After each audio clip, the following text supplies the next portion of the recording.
हरे कृष्ण सतीश प्रभु जी, दंडवत प्रणाम। सभी भक्तों को दंडवत प्रणाम। दंडवत प्रणाम, दंडवत प्रणाम। हरे कृष्ण।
हरे कृष्णा सभी भक्तों को दंडवत प्रणाम। दंडवत प्रणाम प्रियंका माता जी।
हरे कृष्णा, दंडवत प्रणाम सभी भक्तों को। अशोक चावला प्रभु जी तो अभी नहीं आ रहे क्लास में, तो मेरा टर्न है नरसिंह आरती का, तो मैं शुरू कर दूं अगर आप सबकी आज्ञा हो तो। जी माता जी। जी माता जी, करिए करिए। जी माता जी, हरे कृष्णा। नमस्ते नरसिंहाय प्रह्लाद हैलाद दायिने हिरण्यकशिपोर्वक्षः शीलाटङ्कनखालये इतो नरसिंह परतो नरसिंह यतो यतो यामि ततो नरसिंह बहिर्नरसिंह हृदय नरसिंह नरसिंहम् आदिशरणं प्रपदे तव कर कमलवरे नखम् अद्भुत शृंगम दलित हरिण्यकशिपु तनुभृंगम केशवधृत नरहरि रूप जय जगदीश हरे जय जगदीश हरे जय जगदीश हरे नरसिंहदेव नरसिंहदेव नरसिंहदेव जय नरसिंहदेव प्रहलाद महाराज प्रहलाद महाराज प्रहलाद महाराज जय प्रहलाद महाराज जय जय प्रभुपाद प्रभुपाद प्रभुपाद जय शिला प्रभुपाद निताय गौरा हरि बोल हरि बोल हरि बोल निताय गौर हरि बोल हरि हरि बोल। जी माता जी, अभी वो नाम अपराध भी 10 नाम अपराध बोल देती हूँ माता जी। पहला है भगवान नाम के प्रचार में जीवन को समर्पित करने वाले भक्तों को निंदा करना।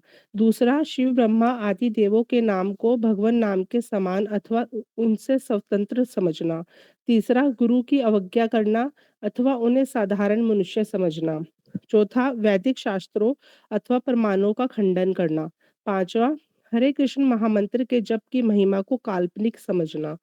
छठा, पवित्र भगवान नाम में अर्थवाद का आरोप करना। सातवां, नाम के बल पर पाप करना।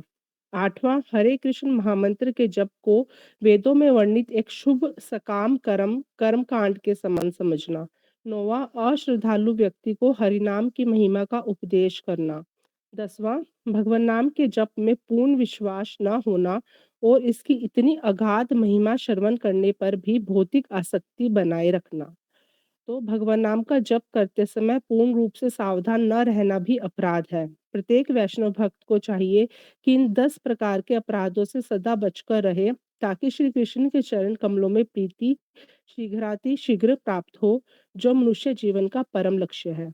हरे कृष्णा। हरि बोल माता जी।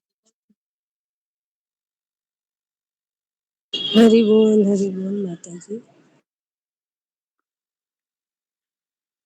हरे कृष्णा कृष्ण कृष्ण हरे हरे हरे राम राम राम। हरे कृष्ण गुरु जी के चरणों में हरे दंडवत कृष्णा प्रणाम।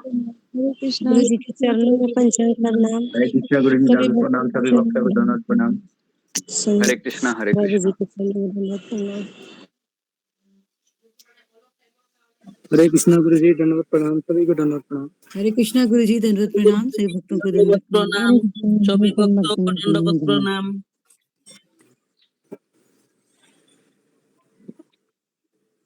हरे कृष्णा। ओम अज्ञानतिमिरान्धस्य ज्ञानाञ्जनशलाकया चक्षुरुन्मीलितं येन तस्मै श्रीगुरुवे नमः। नमो विष्णुपदाय कृष्णप्रेष्ठाय भूतले श्रीमते भक्तिवेदान्त स्वामिनिति नामिने नमस्ते सरस्वती देवे गौरवाणी प्रचारिणे निर्विशेष शून्यवादी पाश्चात्य देशतारिणे। जय श्री कृष्ण चैतन्य प्रभु नित्यानंद श्री अद्वैत गदाधर श्रीवासादि गौर भक्त वृंद। हरे कृष्णा कृष्णा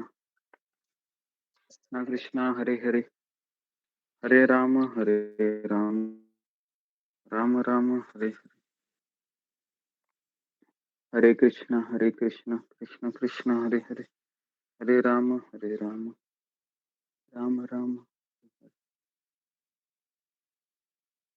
ओके,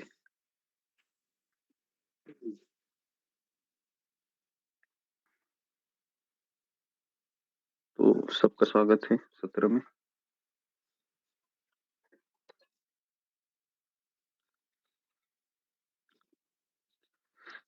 जी,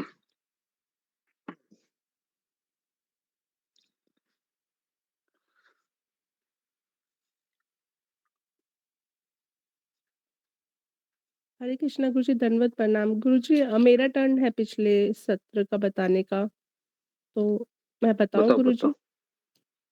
हाँ बताओ। गुरुजी, जी, हमने कल जो है कर्म योग अध्याय का 15वें श्लोक से हमने शुरू किया था। कल हमने वही एक ही श्लोक लिया था।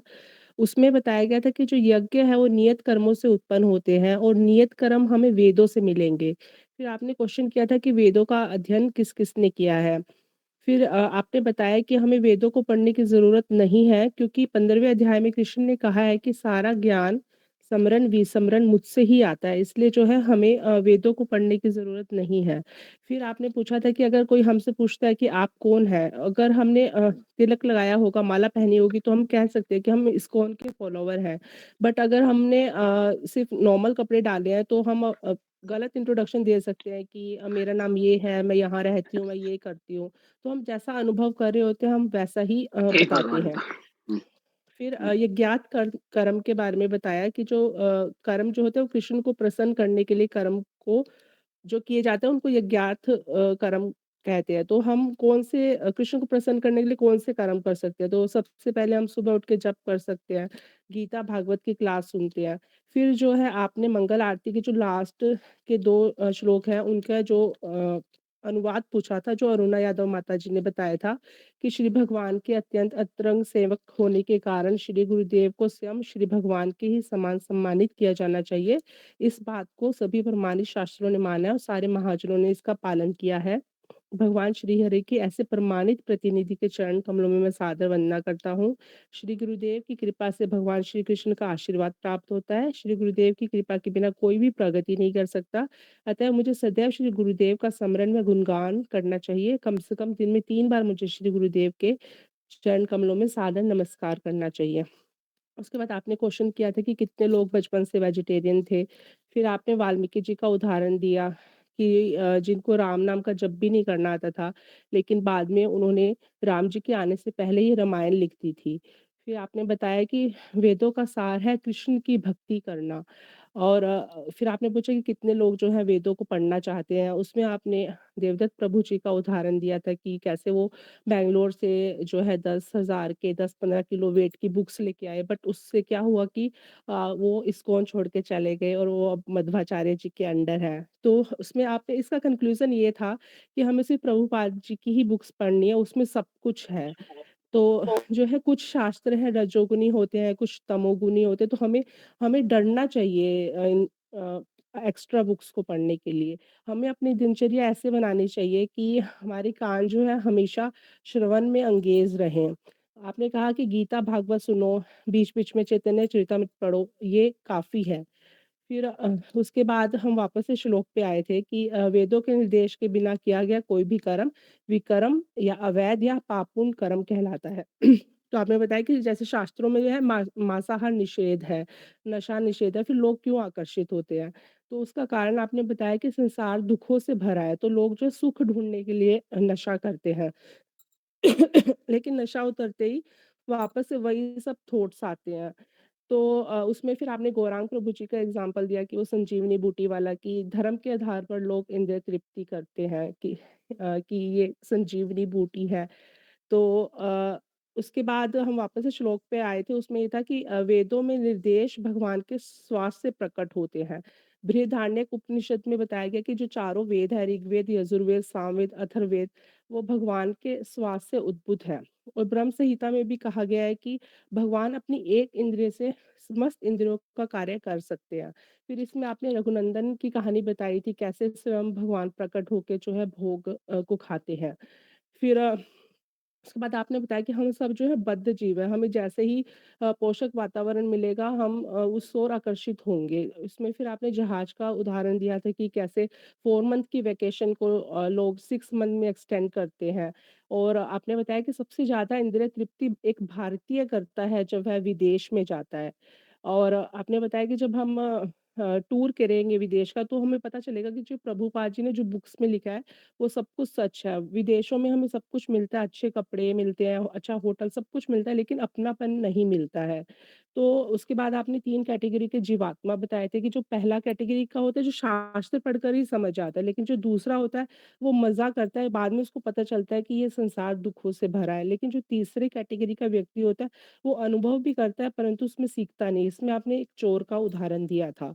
फिर हमने श्लोक का लास्ट लाइन किया था कि बद्ध-जीवों के लिए मुक्ति प्राप्त करने का सुनहरा अवसर है। तो आपने बताया था कि ये हमारी कर्म भूमि है और हम जो है यहाँ पे अच्छे कर्म करके भगवान को समर्पित करके भगवान को प्राप्त कर सकते हैं मनुष्य जीवन में। जी गुरुजी, यही हुआ था। हरे कृष्णा गुरुजी। हरि कुछ बोल गलती माता हुई हो तो जी। क्षमा करें। हरि बोल माता जी, हरि बोल। हरि बोल माता जी। बहुत अच्छा बताया। बहुत अच्छा माता जी, बहुत अच्छा। हरि बोल माता जी, बहुत सुंदर।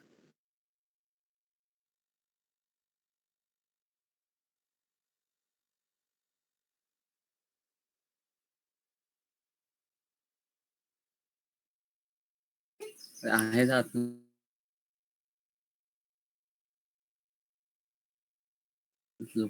मंचकल्पतरुभ्यश्च कृपा सिंधुभ्यश्च पतितानां पावनेभ्यो वैष्णवेभ्यो नमो नमः। ओके, तो अभी हम कौन सा श्लोक हमारा आज शुरू था? श्लोक क्रमांक 16वां 16 है ना जी। एवं प्रवर्तितं चक्रं नानुवर्तयतीह यः अघायु अघायु इंद्रिय आराम मोघम पार्थ सजीवति।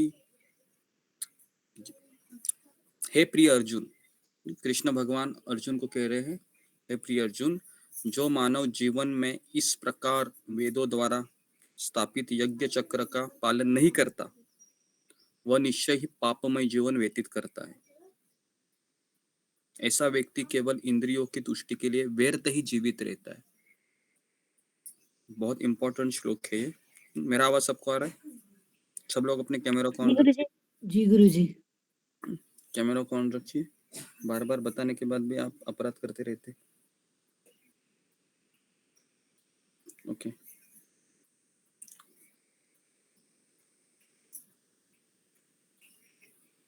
ठीक है, आगे बढ़ते हैं। हे प्रिय अर्जुन, जो मानव जीवन में इस प्रकार वेदों द्वारा स्थापित यज्ञ चक्र, कौन मुझे बताएगा यज्ञ चक्र किसे कहते हैं? यज्ञ चक्र, फिंगर को रेस कीजिए। यज्ञ चक्र किसे कहेंगे? किसी को बताया नहीं मैंने, लगता है अभी अभी हमने पढ़ा ना कि सारे प्राणी अन्न के ऊपर आश्रित होते हैं, बराबर है। अन्न वर्षा से उत्पन्न होता है, वर्षा यज्ञ करने से होती है, यज्ञ नियत कर्म, ये यज्ञ चक्र है। ओके जी, समझ में आ रहा है आपको? तो जो व्यक्ति वेदों द्वारा स्थापित यज्ञ चक्र का पालन नहीं करता वो निश्चय ही पापमय जीवन व्यतीत करता है। पापमय जीवन मतलब, क्योंकि जो व्यक्ति शास्त्रों को फॉलो नहीं करता है, जो व्यक्ति वेदों को फॉलो नहीं करता है, तो ऐसा ऐसा हो ही नहीं सकता है कि वह पुण्यमय जीवन व्यतीत कर रहा हो, असंभव है। वो हमेशा पापमय जीवन ही व्यतीत करेगा। क्यों करेगा? क्योंकि उसको पता ही नहीं है कैसे जीना है ना। उसको किसी ने कहा कि अरे नॉनवेज में टेस्ट बहुत अच्छी आती है, चलो खाना चाहिए, तो उसको पता ही नहीं है नॉनवेज खाना गलत है, तो कहेगा ठीक है चलो खाते हैं, है ना। तो इस तरीके से हर एक व्यक्ति है जो शास्त्र नहीं पढ़ रहे। अभी आप 99% लोग शास्त्रों को ये सोचते हैं कि ये कोई कपोकल्पित धारणाएं हैं, मरने के बाद सब खत्म होता है, मरने के बाद जीवन नहीं होता है, खाओ पियो मजा करो ऐश करो, कर्जा ले लो, घी में खाओ, समझ में आ रहा है? तो ऐसे लोग बोलते हैं बाहर के। सुना है आप लोगों ने? कितने लोगों ने सुना है ये? खाओ पियो मजा करो ऐश करो, है ना, कर्जा ले लो, कोई बात नहीं, सोच टेंशन नहीं लेने का, जीते रहने का, है ना, टेंशन लेके कुछ होने वाला है नहीं, पूरी दुनिया ऐसे ही जीती है, ये भगवान कुछ होता नहीं है, ये सब लोगों ने डराने के लिए बनाया है भगवान, किसी ने भगवान को तो देखा नहीं है ना। मंदिरों में लोग घंटी बजाते हैं, क्या घंटी बजाने से होता है, ये सब अंधश्रद्धा है। सुना है ना? कई लोग ऐसे बोलते हैं, आपको ऐसे कई लोग मिलेंगे। अगर नहीं मिलेंगे, ऐसा हो ही नहीं सकता, क्योंकि पूरा मार्केट ऐसे लोगों से भरा हुआ है। तो ऐसा व्यक्ति केवल इंद्रियों की तुष्टि के लिए व्यर्थ ही जीवित रहता है। क्या करेगा फिर वो? अच्छा ढंग का काम करेगा? बिल्कुल नहीं। दुनिया को परेशान करेगा, लोगों को परेशान करेगा वो। ठीक है, तो इंद्रियों की संतुष्टि के लिए व्यर्थ। तात्पर्य में प्रभुपाद लिखते हैं कि इस श्लोक में भगवान ने कठोर परिश्रम करो और इंद्रिय तृप्ति का आनंद लो, इस सांसारिक विचारधारा का तिरस्कार किया है। जैसे कुछ लोग कहते हैं ना, बहुत परिश्रम करो, इतना परिश्रम करो, इतना परिश्रम करो कि बहुत पैसा आ जाएगा, बहुत पैसा आने से क्या होगा, फिर हम जीवन के सारे मजे हैं, सारा आनंद है, सारा भोग विलास है, उसको हम संपन्न कर सकते हैं, है ना। तो आज हम देखते हैं कि जब हम किसी विराट कोहली को देखते हैं जो इंडियन क्रिकेट टीम का कैप्टन है, या फिर कोई बॉलीवुड का एक हीरो को देखते हैं, तो हमेशा वो एक चीज लेके आता है ना, विज्ञापन करता है वो, और हमको लगता है कि हाँ सही में ये लोग संतुष्ट है, लेकिन ये लोग संतुष्ट नहीं है, ये लोग बहुत दुखी है। सबसे ज्यादा दुखी वो व्यक्ति है जो भौतिक जीवन में लगा हुआ है और भौतिक जीवन के चरम सुख को वह प्राप्त करने की अभिलाषा करता है। तो ऐसा व्यक्ति संसार में सबसे बड़ा दुखी है। और आजकल के लोग यही उदाहरण देते हैं कि देखो देखो पड़ोस का व्यक्ति, देखो उसके पास 4 व्हीलर है, देखो उसका किस तरह से उसने अपने जीवन में शून्य से, जीरो से उसने देखो कितना बड़ा आदमी बना हो, और तुम है गधा कहीं का, माला लेके बैठा है, कुछ करता नहीं है। तो इस तरीके से फिर वो है ना दिए जाते हैं। तो हमको समझना चाहिए कि ऐसे कई बार आपको बोला जाएगा, बराबर है? क्योंकि जीवन में यही लोग चाहते हैं कि बड़ा घर होना, बड़ा आदमी बनना, सूट बूट टाई लेके पहनना, है ना, बराबर है। भले ही तुमको अक्ल हो या ना हो वो अलग बात है, लेकिन सूट बूट टाई होना चाहिए, एक गॉगल होना चाहिए ऐसे, है ना, और इस तरीके से, है ना, एक हाथ में एक सूट होना चाहिए, और इस तरह से चलते हुए अगर आप जाओगे तो सब लोग आपको देखोगे, हाँ देखो कितना बड़ा आदमी, लेकिन बोलेगा तो पता चलेगा ये एक नंबर का मूर्ख है, इसको पता ही नहीं है क्या सही है क्या गलत है ना। तो कठोर परिश्रम करो, करना चाहिए परिश्रम। किसके लिए करना चाहिए? कठोर परिश्रम हमें भगवान के और भक्तों की सेवा के लिए करना चाहिए, है ना। उसके लिए आप दिन रात परिश्रम करो। प्रभुपाद के एक शिष्य थे जयानंद प्रभु, इतनी सेवा करते थे, इतनी सेवा करते थे मंदिरों में, सुबह दोपहर में शाम को, और जैसे ही रात हो जाती थी टैक्सी चलाते थे वो, सोते ही नहीं थे। तो आप बोलोगे अरे बाप रे कितना ये गधा मेहनत कर रहा है। अरे गधा मेहनत कर रहा है, लेकिन किसके लिए कर रहा है? क्यों कर रहा है गधा मेहनत? भगवान के लिए कर रहा है, प्रभुपाद जी के लिए कर रहा है। तो कठोर परिश्रम करना बुरी बात नहीं है, करना चाहिए, लेकिन क्यों करना चाहिए, किसके लिए करना चाहिए, ये भी उतना ही जरूरी है। तो कठोर परिश्रम करो और फिर मजा मस्ती करो। तो ये संसार में बहुत प्रचुर मात्रा में ये हो रहा है। अतः जो लोग इस संसार में भोग करना चाहते हैं उन्हें यज्ञ चक्र का अनुसरण करना परम आवश्यक है। यज्ञ चक्र मतलब बारिश कहाँ से आती है? तो बारिश आकाश से आती है, ऐसा लोग बोलते हैं, लेकिन आकाश कहाँ है? आकाश से कैसे आती है?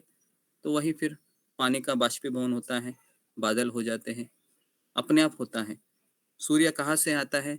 सूर्य प्रकृति का एक हिस्सा है, रोज आता है रोज चला जाता है, ये सब एक सेट है। कोई इसको कौन चलाता है? कोई नहीं चलाता, एक शक्ति है चला रही है। कौन है शक्ति भाई? पता नहीं है, लेकिन हमको प्रभुपाद कहते हैं कि शक्ति शक्तिमान से आती है, और शक्तिमान है भगवान कृष्ण। भगवान कृष्ण की शक्ति है ये। सूर्य, चंद्र, है ना, जितने भी हम देखते हैं, ये हवा बह रही है, बराबर है, रेगुलर हो रहा है। देखो ना, अभी गर्मी का सीजन धीरे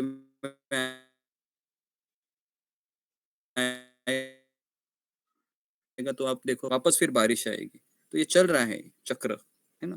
क्या ऑटोमेटिकली चल रहा है? ऐसा हो सकता है ऑटोमेटिकली? हो ही नहीं सकता है। क्या हमारा घर ऑटोमेटिकली चलता है ना? अचानक कोई ऐसे, है ना, अचानक कोई अदृश्य शक्ति आती है, और आपने देखा होगा कि आपका चावल का जो बोरी है अचानक भरा हुआ है, दाल का जोरी है खराब, है ना, तेल है ना, तेल भी भरा हुआ है। ऐसा कभी ऑटोमेटिकली होता नहीं है। एक मेन व्यक्ति जाता है, पैसा कमाता है, किराना की दुकान में जाकर खरीद के लेके आता है। तो इतना बड़ा संसार अपने आप ही चल रहा है क्या?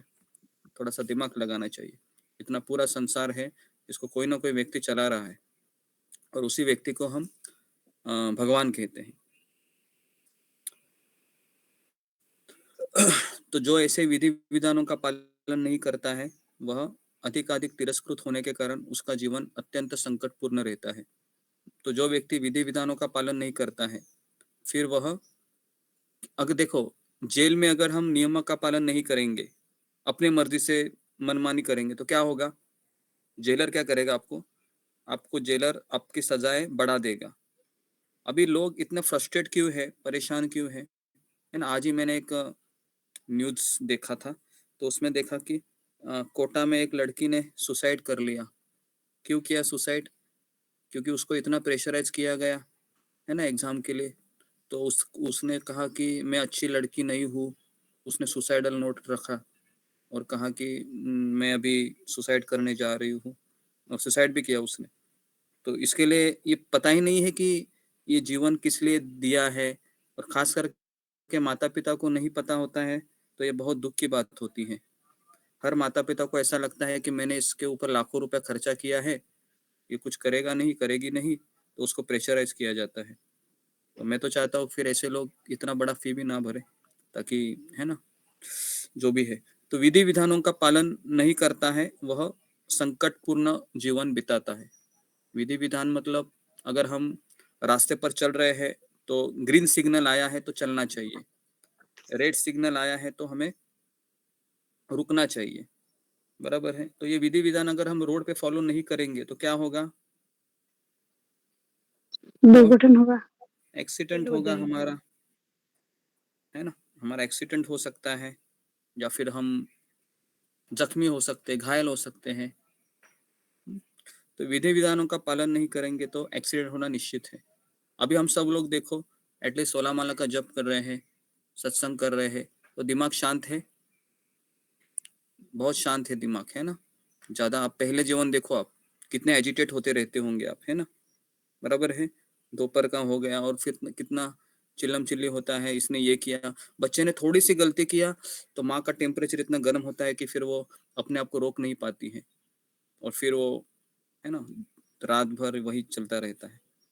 तो इसलिए ये बहुत जरूरी है इस चीज को समझना कि विधि विधानों का पालन करेंगे, 16 माला का जप करेंगे, है ना, तो धीरे धीरे क्यों ना हो, हम भक्ति में आगे बढ़ेंगे।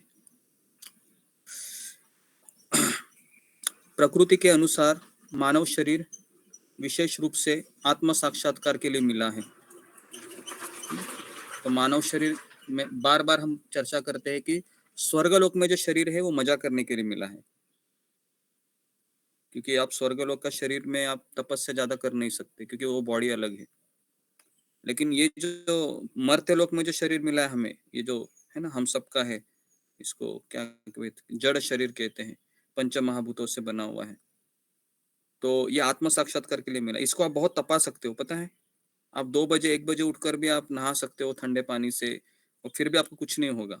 अगर हमारा मन है ना बहुत स्ट्रांग है, तो शरीर में हम ठंडा पानी लो या कुछ भी लो, हम बीमार नहीं पड़ेंगे। लेकिन मन अगर खराब है और आप ठंडा पानी से स्नान करोगे तो बीमार हो जाओगे। तो इसके लिए मन को सक्षम बनाना चाहिए। मन सक्षम बनेगा तो हम तपस्या कर सकते हैं। मन सक्षम नहीं बनाया है, फिर हम, है ना, बीमार जल्दी हो जाते हैं। तो सारी चीजें हैं ये मन के ऊपर ही है। आपने देखा होगा कि अगर कोई व्यक्ति ठान लेता है कि मैं माउंट एवरेस्ट चढ़ूंगी, कौन है वो लेडी जो, है ना, उसे पैर नहीं थे, अपाहिज थी वो, लेकिन माउंट एवरेस्ट चढ़ पाई, है ना, भूल गया उसका नाम।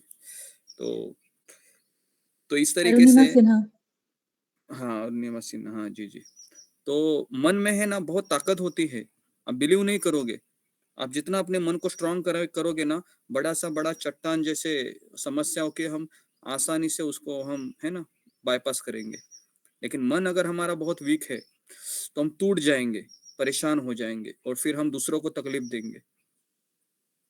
तो इसके लिए हमारा मन है ना, हमें बहुत सक्षम बनाना चाहिए, तब जाके हम आत्म साक्षात्कार के लिए इसका उपयोग कर सकते हैं।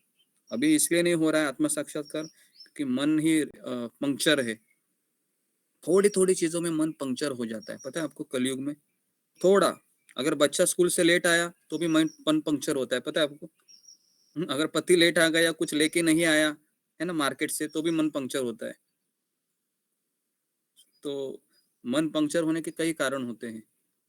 तो इसलिए तो इसलिए हमें ये समझना चाहिए कि मेरे जीवन का लक्ष्य क्या है, मेरे कैपेसिटी में कितनी चीजें हैं। ना मैं अपनी पत्नी को बदल सकता हूँ, ना मैं अपने पति को बदल सकता हूँ, ना मैं अपने बच्चे को बदल सकता हूँ, ना मैं पड़ोसी को बदल सकता हूँ, ना मैं मेरे कंपनी में जो कलीग काम कर रहे हैं उनको बदल सकता हूँ, है ना। मेरे हाथ में जितना है उतना ही मैं करूंगा। अगर यह ठान लेके व्यक्ति अगर चले तो उसको जीवन में कुछ परेशानी नहीं है, परेशानी है ही नहीं फिर। लेकिन परेशानी क्यों आ रही है? क्योंकि वो हर एक व्यक्ति से चाहता है कि तुम बदलो भाई, तुम बदलो, तुम बदलो, तुम बदलो, इसके लिए मैंने विवाह किया है, तुम नहीं बदल रही हो, फिर वो घर में कलह होता है। तो बेसिकली ये मनुष्य शरीर है, ये हमें आत्म साक्षात्कार के लिए मिला है, ना कि संसार करने के लिए। संसार इसलिए हम करते हैं ताकि हम आत्म साक्षात्कार के लिए धीरे धीरे क्वालिफाइड हो जाए। मनुष्य जीवन का लक्ष्य संसार करना नहीं है, क्योंकि संसार तो जानवर भी करते हैं, है ना, कुत्ता कुत्ती के भी बहुत सारा अच्छा परिवार होता है। इंद्र का भी एग्जाम्पल दिया था, है ना, जब इंद्र को सुअर बनने का शाप मिला था तो इंद्र का भी अच्छा परिवार था। तो परिवार, संसार करना ये मनुष्य जीवन का लक्ष्य नहीं है। हाँ, कर्तव्य निभाते रहना चाहिए, लेकिन उससे भी हायर गोल है सवै पुंसाम परो धर्मो यतो भक्ति अधोक्षजे, अधोक्षज की सेवा करना, वो हमारा असली गोल है। अगर हम अच्छा से संसार भी करते हैं और अगर हम यमलोक में जाते हैं तो यमराज जी क्या पूछेंगे आपको? क्या बेटे को इंजीनियर बनाया? बेटी को डॉक्टर बनाया? ये पूछेंगे? ये नहीं पूछेंगे। आपको ये पूछा जाएगा कि आपने भगवान का नाम कितना लिया, गुरु की खोज की क्या, आपने कभी मंगल आरती किया था, 16 माला का जप करना किया था आपने? यही सवाल पूछे जाएंगे। तो इन चीजों को समझना बहुत जरूरी है कि आत्म साक्षात्कार के लिए ये मानव शरीर मिला है, ना कि संसार करने के लिए। संसार हम इसलिए करते हैं ताकि हम, हमारे माइंड को एक सपोर्ट मिले, है ना। जिस तरह से एक जो क्या बोलते हैं, एक जो सैनिक होता है ना, उसके पास एक ढाल होती है, तो ढाल से क्या करता है, अपनी रक्षा करता है, और एक तलवार चलाता रहता है। तो अभी हमको तलवार चलाना है, भक्ति करना है, तो एक ढाल चाहिए। फिर वो ढाल के लिए बोला है कि ठीक है तुम शादी करो ताकि तुम्हारा माइंड सेट हो जाए, है ना। तो एक ढाल की तरह होता है संसार, और कुछ नहीं। कोई कोई लोग तो अकेले भी रहते हैं, लेकिन वर्णाश्रम के हिसाब से स्त्री ने तो विवाह करना ही चाहिए, और पुरुष का ऑप्शन है, कर भी सकता है, नहीं भी कर सकता है। लेकिन कर सकता है तो उसको गुरु के आदेश में ही होना चाहिए, और नहीं भी कर सकता है तो भी उसको गुरु के अंडर ही होना चाहिए। तो जिसे कर्म योग, ज्ञान योग या भक्ति योग में से किसी एक विधि से प्राप्त किया जा सकता है। कर्म योग से भी हम भक्ति को प्राप्त कर सकते हैं, लेकिन बहुत समय लगेगा। ज्ञान योग से भी कर सकते हैं, बहुत समय लगेगा। भक्ति योग से तुरंत होगा, क्योंकि भक्ति योग में हम क्या करते हैं, अपने अहंकार को हम सीधा छोड़ देते हैं। क्योंकि किसी के अंडर रहना ही सबसे बड़ी तपस्या है। राधानाथ स्वामी महाराज का एक स्टेटमेंट है, ये तपस्या नहीं है कि मैं निर्जला व्रत करूं, ये तपस्या नहीं है कि मैं जमीन पे सोऊं, ये तपस्या नहीं है कि मैं एक टाइम ही खा लूं। ये तपस्या ज्यादा मैटर नहीं करती है। सबसे बड़ी तपस्या क्या है? किसी के अंडर रहना। ये बहुत बड़ी तपस्या है, और हमको भी पता है वैवाहिक जीवन में यही तपस्या भारी पड़ रही है ना हमें, किसी के अंडर रहना।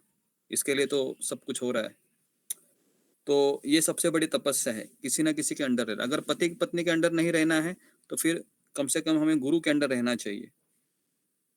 अगर उधर भी नहीं रहना है तो फिर क्या हमारी आशा है, क्या हमारी भक्ति है? फिर क्या हम भक्ति कर सकते हैं? अपने मन से तो हम ज्यादा समय नहीं कर पाएंगे, और कर भी पाएंगे आप इधर उधर के लेक्चर सुन के, ये करके वो करके, लेकिन अंदर वो फीलिंग नहीं आएगी, अंदर भाव नहीं आएंगे, वो रिजल्ट नहीं मिलेगा। तो इन योगियों के लिए यज्ञ संपन्न करने की कोई आवश्यकता नहीं रहती, क्योंकि ये पाप पुण्य से परे होते हैं। जो जिसने भगवान का आश्रय लिया है, जिसने कर्म योग, ज्ञान योग, भक्ति योग, किसी ना किसी का आश्रय लिया है, तो फिर उसको वो पाप पुण्य से परे होता है। लेकिन जो लोग इंद्रिय तृप्ति में जुटे हुए हैं, तो फिर वो जो यज्ञ चक्र के द्वारा उनका शुद्धिकरण होता है। ओके, तो इस चीज को समझना बहुत जरूरी है कि यज्ञ चक्र क्या होता है। अभी हमको यज्ञ चक्र इसलिए ज्यादा जरूरी नहीं है क्योंकि ये सेक्शन कर्म योग का है, तो कर्म योग हम फॉलो नहीं कर रहे हैं, लेकिन प्रभुपाद जी हमें बता रहे हैं कि कर्म योग ये है, हमारे लिए भक्ति योग ही करना है। लेकिन भक्ति योग में कर्म योग, ज्ञान योग इंक्लूड है, और भक्ति योग का मूल अर्थ यही है कि गुरु के आज्ञा को फॉलो करो। प्रभुपाद जी को आज्ञा मिली थी 1921 में, 23 में मिली थी, कहा था कि आप है ना अमेरिका में जाओ, अंग्रेजी में प्रचार करो, बस इतना ही बोला था। बस वही उनके लिए भक्ति योग हो गया, और कुछ नहीं, और कुछ नहीं, है ना। प्रभुपाद जी के एक दो शिष्य है, जननिवास प्रभु, पंकज अंग्रे प्रभु, यूरोप से आए थे। उस समय वो 17-18 साल के थे। प्रभुपाद ने उनको कहा कि आप मायापुर में राधा माधव की विग्रह की सेवा करो, बस इतना ही कहा, और प्रभुपाद जी चले गए। आधा सेकंड ही कहा। 50 साल से वही कर रहे थे वो, 50 साल से। मतलब गुरु ने कहा वो आधा सेकंड का ही बात था या 1 मिनट का बात था, लेकिन उसी को पकड़ लिया, 50 साल दे दिए, अभी भी वही कर रहे। समझ में आ रहा है आपको? ये भक्ति योग है। भक्ति योग में अपना दिमाग नहीं लगाना होता है। भक्ति योग में जो गुरु का है वही करना होता है, तब जाके भक्ति योग होता है। बाकी के कर्म योग, ज्ञान योग में दिमाग लगाइए, लेकिन आप भक्ति योग कर रहे हैं तो दिमाग मत लगाइए। हाँ, पूछिए कि मैं कैसे अच्छा करूं, ये पूछ सकते हो। ये नहीं कर सकते, ये नहीं पूछ सकते कि ये नहीं करूंगा मैं, फिर वो भक्ति योग नहीं हो सकता। तो कर्म के अनेक भेद होते हैं। जो लोग कृष्ण भावना भावित नहीं है, वे निश्चय ही विषय में नहीं है, तो वो विषय जीवन को आसक्त होते हैं। अतः उन्हें पुण्य कर्म करने की आवश्यकता होती है, फिर वो पुण्य कर्म में लग जाते हैं। बड़े बड़े हॉस्पिटल खोलते हैं। आज भी अगर आप देखोगे ना कि जब जब कुछ भी होता है, जैसे अभी ये था राम जन्मभूमि का उत्सव था 22 जनवरी, तो आपने देखा होगा कितनी मात्रा में भंडारा हो रहा था। पता है आपको कितनी मात्रा में लोग बांट रहे थे, अन्नदान दे रहे थे? पता है पूरा हमारे इको विलेज में भी कम से कम 15-20 हजार लोगों को खाना खिलाए फ्री में। तो लोगों को ये अच्छा लगता है किसी को खाना खिलाओ, लेकिन उनको कहो कि आप भगवान के लिए कुछ सेवा करो, कोई नहीं आएगा। समझ में आ रहा है? तो लोगों को पुण्य कर्म की तरफ ज्यादा अट्रैक्शन है, क्योंकि उनको वो अच्छा लगता है, किसी को कपड़े देना, नंगे को कपड़े देना, है ना, पेट वाले को खाना देना। तो उनको लगता है कि ईश्वर सेवा क्या है, मानव सेवा यही ईश्वर सेवा है। तो ये फॉर्मूला है, भारत में बहुत प्रचलित है, लेकिन ये गलत है। प्रभुपाद कहते हैं अगर हम ईश्वर सेवा करेंगे तो वो मानव सेवा हो सकती है, क्योंकि जब कोई मनुष्य है अपने पिता से मिलता है, जब कोई बच्चा अपने पिता से मिलता है, तो उसका जीवन पूर्ण हो जाता है। अगर आप किसी को भूखे को खाना खिलाएंगे तो कितना दिन खिलाएंगे? 1 दिन, 2 दिन, 4 दिन, 1 हफ्ता, 1 महीना, 1 साल, उसके बाद क्या? लेकिन अगर आप उसको अपने पिता से, उनके पिता से मिलवाएंगे जो कृष्ण है, तो उसका जिंदगी भर का उसका फिर समस्या सॉल्व हो जाएगा। भगवान उसका सब कुछ करेंगे।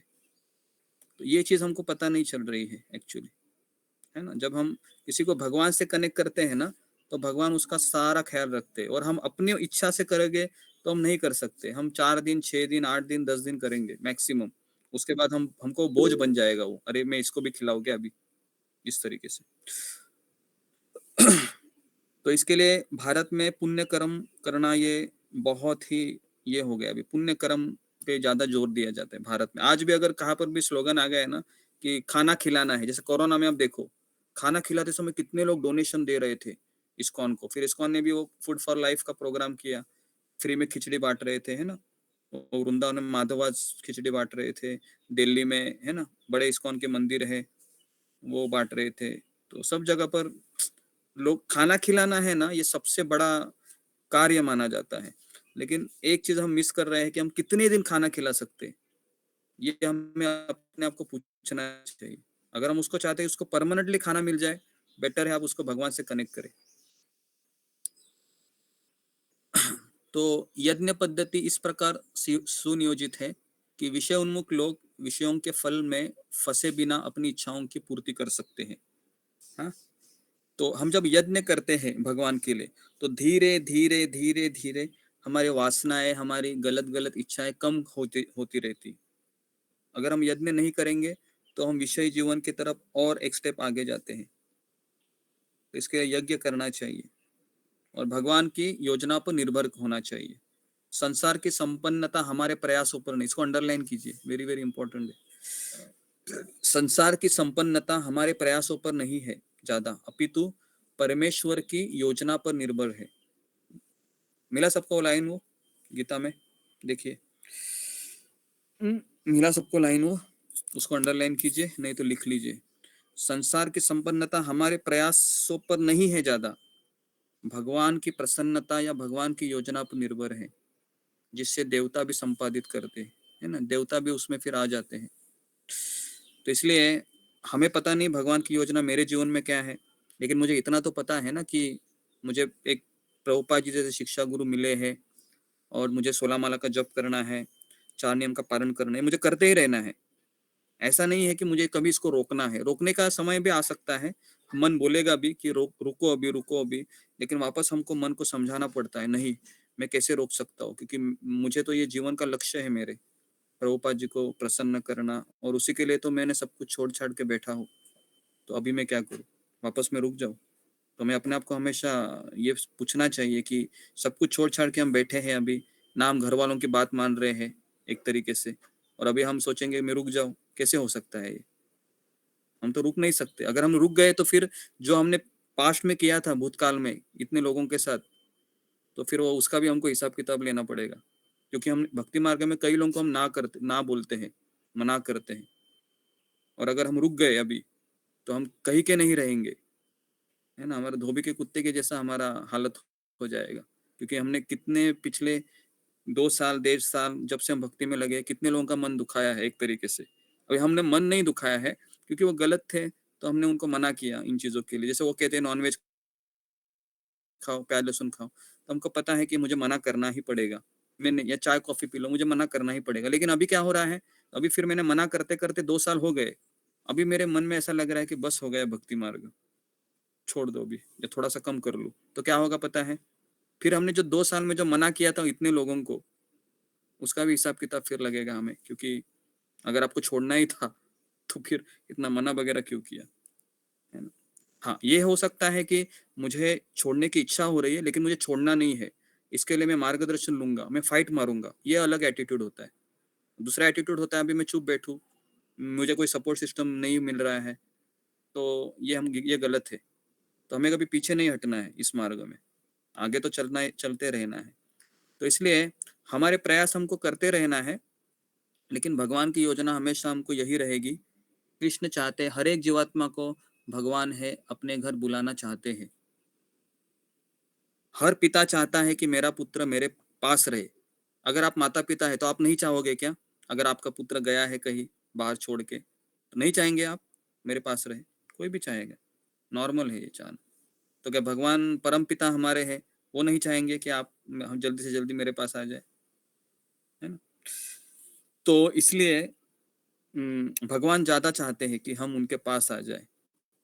हम कितना चाहते हैं, हम इसलिए नहीं चाह पाते कि हमारे हाथ पे रहे वो जखड़ जाते कुछ समय, है ना। हम जब अज्ञान में चले जाते हैं खास करके, और हर एक जीवात्मा है, चाहे हमारा पुत्र हो, पति हो, पत्नी हो, हर एक जीवात्मा है अपना अपना बैगेज लेके आया है पिछले जन्म का। हम चाह कर भी उसको बदल नहीं सकते, आप कितनी भी कोशिश करें। आप मैक्सिमम उनको ये दे सकते हैं कि हाँ ये सही है, ये गलत है, उतना हम दे सकते। लेकिन हम उनको कहें कि आप बदलो ही, क्योंकि मैं आपका वेल विशर हूँ, ये हूँ वो हूँ, क्योंकि वो भी तो मजा मस्ती करने के लिए आया है ना। हर एक जीवात्मा यहाँ पर मजा मस्ती के लिए आया है, तो और उसको पिछले जन्म का कर्म का बैगेज भी है। तो जितना हो सके हम उनके लिए करना चाहिए, लेकिन इतना अपेक्षा मत कीजिए कि ये सुधरेगा ही, या वो सुधर नहीं रहा है, वो वैष्णव नहीं बन रहा है, इसके लिए आप परेशान हो गए, ये गलत है ना। तो कोरोना में भी ऐसे ही हुआ था। तो कोरोना में क्या हुआ कि कई भक्त के माता पिता है गंभीर तरीके से बीमार हो गए, है ना, और उनको आईसीयू में एडमिट किया गया। और उस समय भक्त इतना परेशान हो रहे थे कि माला भी नहीं उठाई जा रही थी, क्योंकि वही सोच रहे थे कि अभी क्या करे क्या करे। तो कोरोना का सीजन ऐसा था कि कई भक्तों ने भक्ति ही छोड़ दी, कई भक्तों ने माला करना ही बंद किया। क्यों हो गया ये? क्योंकि वो कोई गाइडेंस ही नहीं था उस समय, या फिर ये पता ही नहीं था कि मेरा कार्य है कि आईसीयू में एडमिट करा देना। मेरा काम ये नहीं है कि आईसीयू के बाद वो वापस आएगा नहीं आएगा, ये मेरा काम नहीं। अभी आपने अपना काम किया, अभी आप माला करते रहो, हरे कृष्णा, है ना। लेकिन हमारा प्रॉब्लम क्या था उस समय कि एडमिट किया है, अभी क्या होगा, मेरे पिता आएंगे क्या नहीं। आना स्वाभाविक है वो थॉट, लेकिन हमें अपने गुरु को भी तो हमने कुछ बताया है ना कि मुझे ये 16 माला करनी है, मैंने वचन दिया है ना। और अगर आप 16 माला नहीं करेंगे तो क्या वो व्यक्ति वापस आ जाएगा क्या? वो हमारे हाथ में है ही नहीं। अभी वो आईसीयू में चला गया है, भगवान देखेंगे अभी। तो कई बार हम इन चीज़ों को समझ नहीं पाते, हम रिजल्ट ओरिएंटेड ज़्यादा हो जाते हैं, खास करके किसी भी चीज़ को लेके। और उस समय फिर हमारी भक्ति अफेक्टेड हो जाती है। और जब भक्ति अफेक्टेड हो जाती है तो फिर हम 1 दिन 2 दिन भी भक्ति अफेक्टेड हो गए, फिर हम उसको सोचते हैं कि मेरे से नहीं होगा, बहुत दुख हो रहा है ना, या बहुत समस्या आ रही। तो इसके लिए हमारे प्रयास हमेशा होते रहना चाहिए, करना चाहिए, लेकिन हमें भगवान की योजना पर भी निर्भर होना चाहिए। भगवान की योजना वही है कि हर एक जीवात्मा है इस संसार में अलग है, यूनिक है। वो आपका पिता, आपका पति, आपकी माँ, वह कुछ 70-80 साल के लिए है। भगवान के साथ उनका परमानेंट कनेक्शन है।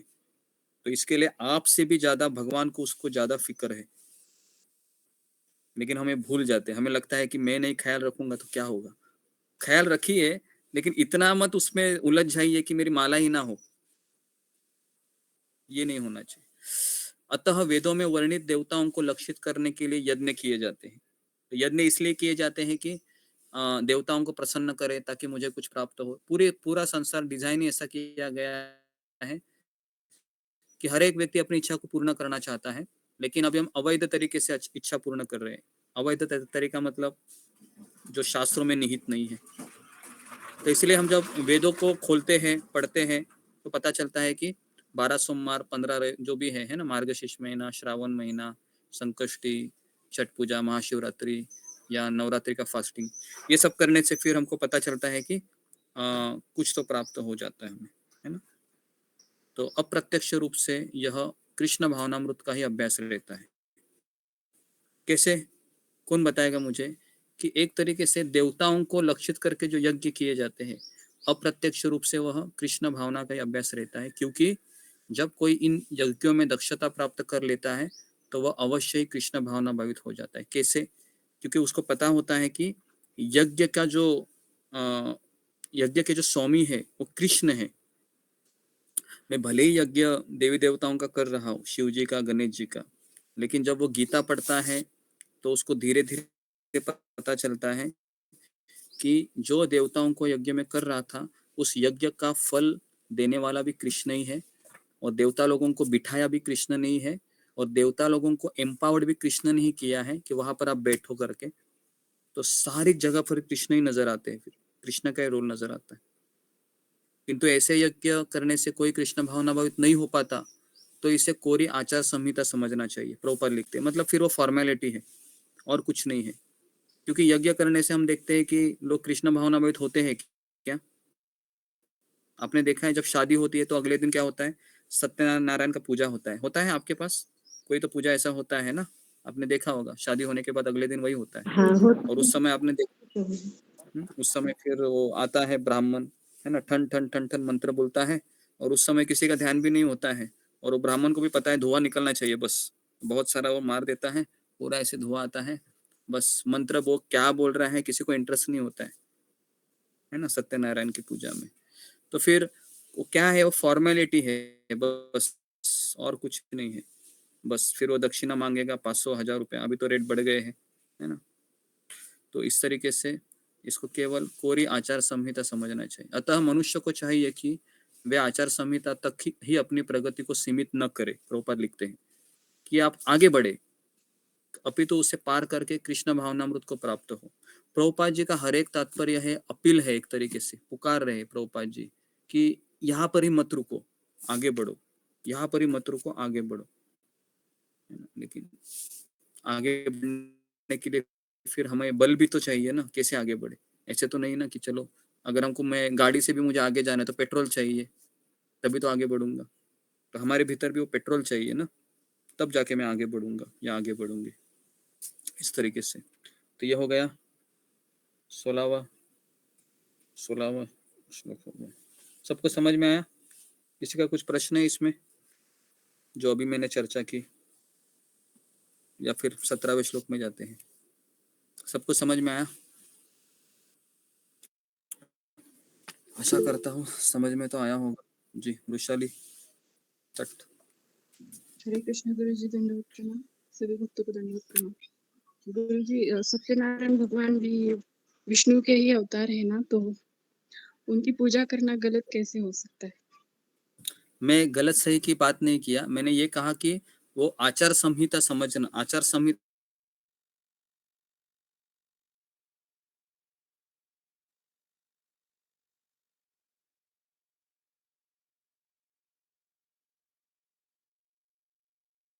अगर हम करना ये, लेकिन कर्मकांड में आता है, क्योंकि उसका लक्ष्य क्या है? अगर आप पढ़ोगे सत्यनारायण पूजा तो उसमें बाद में आता है कि आपकी ये इच्छा पूरी होगी, घर में सुख शांति रहेगी, ये रहेगी, वो रहेगी। इसलिए सत्यनारायण की पूजा करवाते हैं सब लोग, है ना। वो एक उसमें सत्यनारायण, ये भागवतम में शब्द आया है क्या? सत्यनारायण शब्द गीता में शब्द आया है?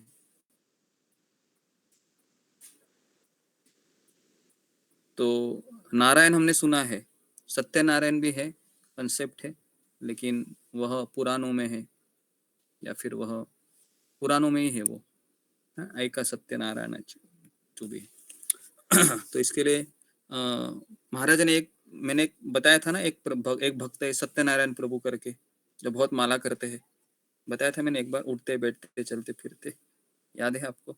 सत्यनारायण प्रभु हमारे राधा गोपीनाथ मंदिर में राधा स्वामी महाराज के शिष्य है सत्यनारायण प्रभु, है ना। तो महाराज ने किसी को नाम भी दिया है सत्यनारायण प्रभु, लेकिन अभी उन्होंने नाम वो इसलिए दिया था कि वो भगवान के संबंधित वो कथा है, लेकिन उसका शुद्ध भक्ति से कुछ कनेक्शन नहीं है सत्यनारायण की पूजा में। लेकिन अगर कोई व्यक्ति वहां पर बैठता है और उसने अगर उसको गीता भागवत पता है और सत्यनारायण की कथा वो सुनता है, तो उसमें वो कृष्ण भावना भावित हो जाएगा, क्योंकि उसका बेस स्ट्रांग है। तो सत्यनारायण की पूजा सुननी चाहिए, ऐसा नहीं है। लेकिन अगर हमारा गोल अगर यही है कि सुख शांति बनी रहे, बस थोड़ा सा यज्ञ हो जाए ताकि दूल्हा दुल्हन है हमेशा अच्छा संसार करे, हंसते खेलते, तो फिर उसका क्या रिजल्ट मिलेगा? कोई ज्यादा रिजल्ट नहीं मिलेगा। कहने का ये अर्थ है, प्रभुपाद जी यहाँ पर यही बता रहे हैं कि एक फॉर्मेलिटी हो जाती है, फिर फॉर्मेलिटी से हम कृष्ण भावनाभावित नहीं हो सकते। ओके जी, और किसी का कुछ प्रश्न है? जी मुनि कुमारी। हरे कृष्ण गुरु प्रणाम। वैष्णव गुरु गुरु प्रणाम। यहाँ पे आपने क्या बताया मुझे समझ में नहीं आया। संसार की संपन्नता हमारे प्रयासों पर नहीं, अपितु परमेश्वर की पृष्ठभूमि योजना पर निर्भर है, जिसे देवता संपादित करते हैं। ओके ये समझ में नहीं आया, ये मैंने इसी के ऊपर तो मैंने ज्यादा बताया कि संसार की संपन्नता हमारे प्रयासों पर नहीं, मतलब मैं संसार को बदलना चाहता हूँ तो संसार हमारे और हमारे और आपके प्रयास से बदलने वाला है नहीं। तो वो भगवान की योजना पर निर्भर होता है, क्योंकि संसार को भगवान चलाते हैं और भगवान ने इसके लिए देवी देवताओं को अपॉइंट किया है, ये कहने का इसमें अर्थ है। तो अभी ये प्रयास हमें करना चाहिए, लेकिन वो प्रयास हमें भक्ति के लिए करना चाहिए, इसलिए नहीं करना चाहिए कि मैं संसार का स्वामी बनूं। तो इसलिए प्रभुपाद जी यहाँ पर ये चीज बता रहे हैं। ठीक है, ओके। नेक्स्ट शिवानी बिष्ट। कृष्ण गुरुजी, दंडवत प्रणाम। सभी भक्तों को दंडवत प्रणाम। गुरुजी, आपने बताया शरीर की मतलब शरीर दुर्बल हो उससे ज्यादा मतलब बुरा ये होता है कि मन दुर्बल हो, तो मन को कैसे स्ट्रांग बनाना चाहिए? मन को स्ट्रांग बनाने के लिए ना हमें सबसे पहले माला हमारी अच्छी होनी चाहिए। अगर हमारी माला अच्छी नहीं होती है 16 माला, तो हमारा मन कितना भी आप मोटिवेशनल टॉक सुनिए, उठेंगे, करेंगे, दौड़ेंगे। सुना है आपने यूट्यूब में ऐसे बहुत सारे टॉक होते हैं, है ना, उठो, लड़ो, दौड़ो।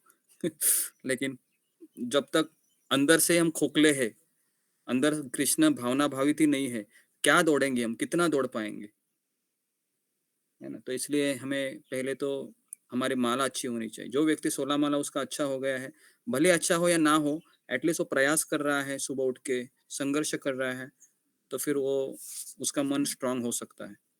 और जिसने माला नहीं किया है, सोच रहा है कि ठंड बहुत ज्यादा है, कैसे करूं मैं, पूरी दुनिया सो रही है, न्यूज़पेपर में भी आए हैं कितनी ठंड पड़ी है कि फ्लाइट भी कैंसिल हो रही है ना, तो अभी मैं कैसे उठूं।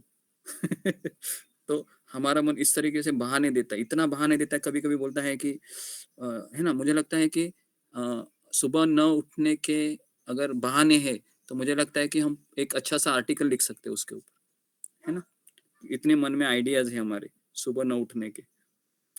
तो सुबह उठना तो कंपलसरी है। और आपको पता है, भक्त ही नहीं, कई लोग सुबह उठते हैं। कई लोग, जो लोग एकदम टॉप के लीडर है, बिजनेसमैन है, वो भी सुबह जल्दी उठते हैं, क्योंकि सबको पता चला है कि सुबह उठने में ही हमारी जीत है। सुबह नहीं उठ पाए तो हमारी हार है, पूरे दिन हम हार है, पूरा दिन हम हारते ही रहेंगे। देखो, पूरा दिन हारते रहेंगे। और केवल हमको 2 घंटा कैसे तो हमको एडजस्ट करना है, 4 से 6, ये 2 घंटा पूरा शक्ति दीजिए, बाकी के 22 घंटे आपके हाथ में है। बस 2 घंटा देना है कैसे तो। लेकिन वो 2 घंटा मिस हो गए तो 22 घंटा आपको परेशान करेंगे वो आने वाले। और ऐसा परेशान करेंगे ना, दिमाग ऐसा हिल जाएगा आप। समझ में आ रहा है? ठीक है, तो आगे बढ़ते हैं। ओके। तो 17वां श्लोक में ले रहा हूं, लेंगे 17वां श्लोक, आगे बढ़ू या आज थोड़ा ज्यादा हेवी हो गया? ऐसा तो नहीं ना, हेवी नहीं हो गया ना बहुत ज्यादा? ज्यादा ही मैं बोल गया लगता है। नहीं प्रभु जी। तो आगे बढ़ता हूं मैं। 17वां श्लोक। यतु आत्मरति एव स्यात् आत्मतृप्त च मानव, आत्मनि एव च संतुष्ट तस्य कार्यम न विद्यते। किंतु जो व्यक्ति आत्मा में ही आनंद लेता है, वेरी वेरी इंपॉर्टेंट, बहुत सुंदर ये चीज है कर्मयोग का। भगवान कहते हैं कि जो व्यक्ति आत्मा में ही आनंद लेता है तथा जिसका जीवन आत्म साक्षात्कार युक्त है, और जो अपने में ही पूर्णतः संतुष्ट रहता है, उसके लिए कुछ करने का कर्तव्य ही नहीं है, उसको कोई आवश्यकता ही नहीं है कुछ करने की, जॉब जाने की, संसार को, इतना बड़ा संसार को बनाने की, एक तरीके से, क्योंकि वो अपने में ही संतुष्ट है। हमारा प्रॉब्लम क्या है, हम अपने में संतुष्ट है क्या? हम नहीं है संतुष्ट। हमको लोग चाहिए, हमें वस्तुएं चाहिए, हमें सबसे तो पहले तो हमको मोबाइल चाहिए। बराबर है? मोबाइल के बिना हम आनंद ही नहीं रह सकते। क्या लगता है, अगर मान लो कि आपको सजा दी जाए कि आपको मोबाइल से दूर रहना है, तो आप कैसे आपकी हालत होगी? सोचकर देखिए जरा। अगर आपको कहा जाए कि आपको मोबाइल के बिना ही जीना है, यही आपकी सजा है, तो आप उसको हाथ जोड़कर कहेंगे, इतनी बड़ी सजा आप मत दीजिए मुझे, चाहे तो कुछ भी कीजिए, भूखा रखिए। बराबर है? तो हमारा आनंद अभी किसमें है? हमारा आनंद अभी जो इंस्ट्रूमेंट होते हैं, है ना, उसमें हमारा ज्यादा आनंद है। खास करके लैपटॉप है, गैजेट है, या फिर बड़े बड़े ऐप आए हैं अभी मोबाइल में, है ना, नेटफ्लिक्स वगैरह, उसमें लोग घंटों उसमें लगे रहते हैं। इस मूवी के बाद ये मूवी, इसके बाद ये सॉन्ग, इसके बाद ये सॉन्ग, इसके बाद ये सीन, उसी में वो लपके रहते हैं। तो इसके लिए वो आत्मा में आनंद क्या ले सकता है? ऐसा व्यक्ति आत्मा में आनंद नहीं ले सकता है। ठीक है? तथा जिसका जीवन आत्म साक्षात्कार युक्त है। कौन मुझे बताएगा आत्म साक्षात्कार का अर्थ क्या है? फिंगर को रेज कीजिए। आत्म साक्षात्कार किसे कहते हैं?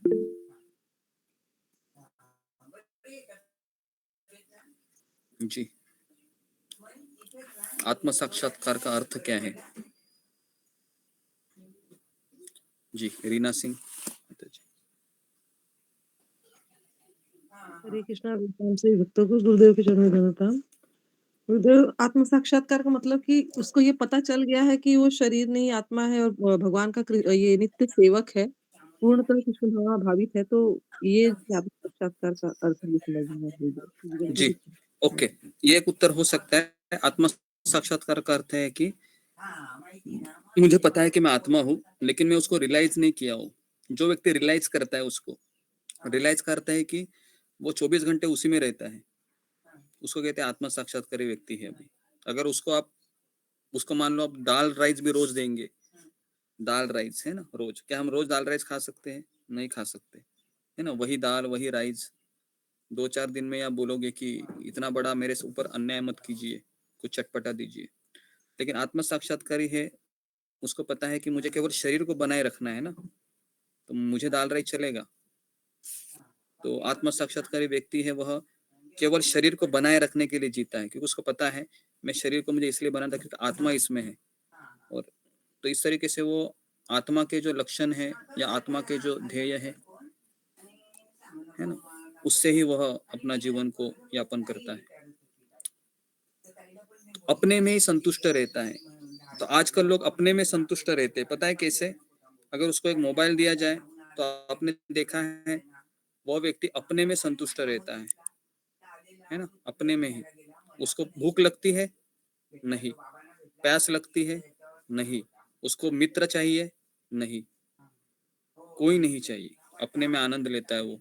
अगर उसको डब्बा दिया जाए, है ना, और उसको रिचार्ज मार के दिया जाए डेली 3 GB का, फिर वो ऐसे घूमेगा ऐसे घूमेगा। और अगर उसको कही जाए कि तुमको वाईफाई लगा के दे रहा हूँ अनलिमिटेड, फिर तो वो सोएगा भी नहीं।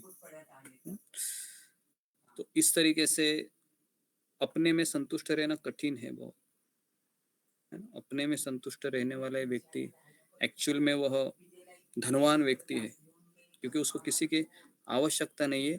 वो उल्टा अपना संग दूसरे को देना चाहेगा, अपनी एडवर्टाइज करेगा, देखो मेरे पास कुछ नहीं है फिर भी मैं जी रहा हूँ, तुम्हारे पास इतना सब कुछ है फिर भी तुम देखो अभी तक कष्ट में हो। तो किस में आनंद है, ज्यादा चीजें इकट्ठा करने में या भगवान को जीवन में धारण करने से?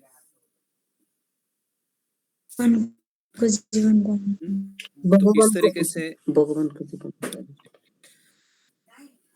तात्पर्य में प्रभुपाद लिखते हैं, जो व्यक्ति पूर्णतया कृष्ण भावना भावित है और अपने कृष्ण भावनामृत के कार्यों से पूर्णतया संतुष्ट रहता है, उसे कुछ भी नियत कर्म नहीं करना पड़ता। Very very important. जिसने अपने गुरु का आश्रय लिया है, गुरु का आश्रय लेने का अर्थ ये नहीं कि मैं 5 मिनट गुरु का बात सुनूं और बाकी के 23 घंटे 55 मिनट में अपनी इच्छा से रहूं, ये नहीं होता है ना। कई बार हमने एग्जाम्पल दिए हैं हमारे आचार्यों की, प्रभुपाद जी का स्वयं का उदाहरण, परम पूज्य राधानाथ महाराज का उदाहरण है। प्रभुपाद ने महाराज को इतना ही कहा था कि आप न्यू वृंदावन में जाओ और वहां पर सेवा करो करके, बस। आज भी महाराज है वो न्यू वृंदावन जाते हैं, अमेरिका में जाते हैं तो सेवा करते हैं, है ना। तो महाराज ने क्या क्या नहीं किया, बाप रे बाप रे, है ना। मैंने तो आपको सब बताया, है ना, उसको स्मरण कीजिए, सब किया है महाराज ने। ऐसा कोई चीज नहीं थी जो महाराज ने नहीं किया, है ना। बैल चराने से लेके, खाना बनाने से लेके, प्रचार करने से लेके, यात्राएं ले जाने से तक सब किया उन्होंने, है ना। तो भगवान के लिए जो व्यक्ति कार्य करता है तो वह संतुष्ट रहता है ना, अपने में। तो उसके लिए कोई कर्म नहीं है। फिर अभी हमको कर्म क्यों करना पड़ रहा है? सिंपल रीजन है, क्योंकि हम अपने में सुखी नहीं है, इसके लिए हमको पैसा लगता है।